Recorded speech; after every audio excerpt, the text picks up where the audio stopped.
చింత చిగురు పప్పు. ఇప్పుడు చింత చిగురు అయితే సీజనల్ కదా, మమ్మీ చింత చిగురు పప్పుతోటి మీ ముందుకు వచ్చేసింది. ఎట్లుంటుంది అంటే కమ్మ ఉంటుంది. ఇక ఇట్లా వేసుకోరు ఈ ఎండాకాలం కమ్మ తింటారు. ఇప్పుడు మసాలా ఫుడ్స్ అట్లా కూడా తినబుద్ధి కాదు, ఇట్లా సింపుల్గా ఉండేటివి తినాలనిపిస్తుంది. కమ్మ ఉంటాయి. సింపుల్ అదే కమ్మటి టేస్ట్ పోయిన సింపుల్ అంటే చేసుడు సింపుల్, టేస్ట్ సింపుల్ కాదు. మమ్మీ చేసుడు సింపుల్గా ఉంటుంది. ప్రాసెస్ పెద్దగా ఉంటుంది. ఈ ప్రాసెస్ చూడాలంటే మన నేత్ర ఛానల్కి పోయి చూడర్రి. మన నేత్ర ఛానల్లో ఫుల్ వీడియో అప్లోడ్ చేస్తుంది మమ్మీ. చూసి చేసుకొని ఎట్లుందో మాకు కామెంట్ చేసి చెప్పుర్రి. చింత చిగురు అన్నది బెనిఫిట్ ఎంత ఉంది, ఆరోగ్యానికి ఎంత మంచిది అని చూసి అప్పుడు అర్జెంటు మార్కెట్లో ఉంటే మార్కెట్లో తెచ్చుకొని, ఎక్కడ ఉంటే అక్కడ తెచ్చుకొని చేసుకొని తినండి. అద్దరిపోయింది, టేస్ట్ మంచిగా ఉంటుంది. అట్లా కమ్మ ఉంటుంది. ఇట్లా చేసుకొని ఇట్లా తినండి.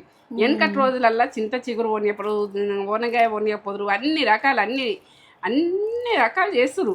అవన్నీ రకాలు కూడా నేను చేసినవి తిన్నా కాబట్టి మీ ముందు పెడుతున్నా. అది విషయం. సూపర్ కమ్మ ఉంది. ఒక లైక్ ఇచ్చేసుకోరి చింత చిగురు పప్పుకి. చింత చిగురు పప్పుతోటి ఏంది అట్టి చేపలు కూడా చేయొచ్చు. కానీ మనకు వెజ్ వాళ్ళు ఇట్లా అందరూ మన వాళ్ళు అందరు చూడాలని నాకు కోరికతోటి ఈ సీజన్ తగ్గట్టు కాబట్టి పప్పుతోటి చేసి చూపిస్తున్నా. అది కూడా ఒకసారి వస్తుంది చూడండి.